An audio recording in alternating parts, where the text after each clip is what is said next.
हर चीज आप एक घंटे तक दहशतगर्द वहां दहशतगर्दी करते रहे।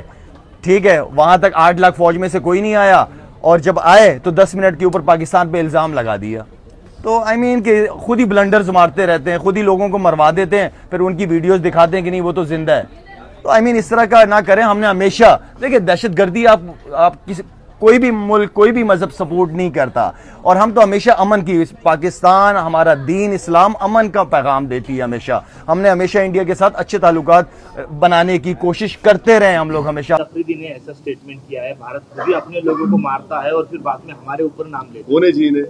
शहीद अफरीदी। कौन है इन्हें? नाटक है क्या ये? छोड़ो ना, तुम क्या जोकरों का नाम ले रहे मेरे सामने, क्या जोकरों का नाम ले रहे मेरे सामने, क्या जोकरों का नाम ले रहे मेरे सामने। छोड़ो ना इन लोगों को। गवर्नमेंट क्या करेगी नहीं करेगी वो गवर्नमेंट तय करेगी। हमारा बोलना अपोजिशन कहता है कि आप इस पर स्ट्रांग एक्शन लीजिए, ये खत्म होना ये चीज। अब वो कैसा एक्शन लेंगे, क्या लेंगे, गवर्नमेंट पे तो थोड़ा आपको तो उन पे छोड़ना पड़ेगा ना। अब ये टीवी चैनल पे एंकर बैठकर ऐसा बोल रहे ऐसा होगा ऐसा, अरे भाई ये मजाक है क्या? ये ऐसा गवर्नमेंट तय करेगी, क्या डिसीजन होगा वो तय करेंगे। मगर हम मेरा डिमांड ये है कि पाकिस्तान को फिर से FATF की ग्रे लिस्ट में लाना जरूरी है। फाइनेंशियल एक्शन टास्क फोर्स में उनको ग्रे लिस्ट में लाए। ग्रे लिस्ट में लाए तो उनको ये देखिए इलीगल पैसों से फाइनेंस करे टेररिज्म ये लोग। कोई वाइट का पैसा नहीं कि इलीगल पैसे से। तो FATF की दोबारा लिस्ट की ग्रे लिस्ट में पाकिस्तान को डालना जरूरी है। हम डिमांड करेंगे ये गवर्नमेंट से कि उनको FATF की ग्रे लिस्ट में डालो आप, तभी जाकर उनका होगा। और हम लोग पूरा उन पर साइबर अटैक करना, हमारे पास एथिकल हैकर्स है, हमारे पास नेवल और एयरफोर्स ब्लॉकेट कर सकते, इंटरनेशनल लॉ में कर सकते हम। और अगर कल कोई एक्शन गवर्नमेंट लेगी तो यूनाइटेड नेशन का कानून है आर्टिकल 51 जो सेल्फ डिफेंस में आपको राइट देता, और नॉन स्टेट एक्टर्स के खिलाफ भी आप एक्शन ले सकते। तो ये सब चीजें हैं। बरसों से पाकिस्तान अपने मुल्क में दहशतगर्दों को ट्रेनिंग देता है भारत के खिलाफ।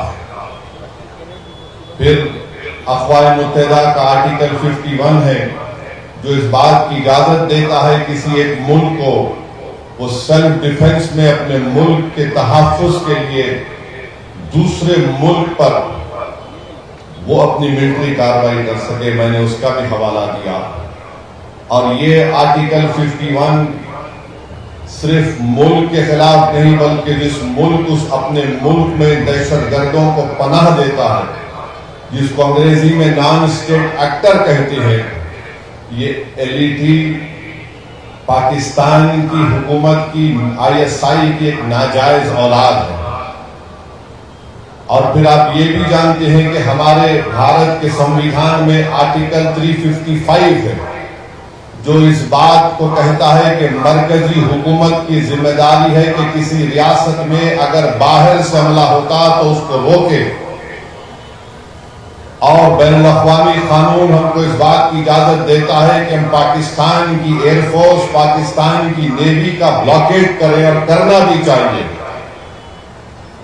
हमको इस बात की इजाजत देता है कि हम इंटरनेट का उनका उसको जैम करें, हैकिंग कराएं हमारे एथिकल हैकर्स के साथ जो इस मुल्क में बड़े पैमाने पर हैं।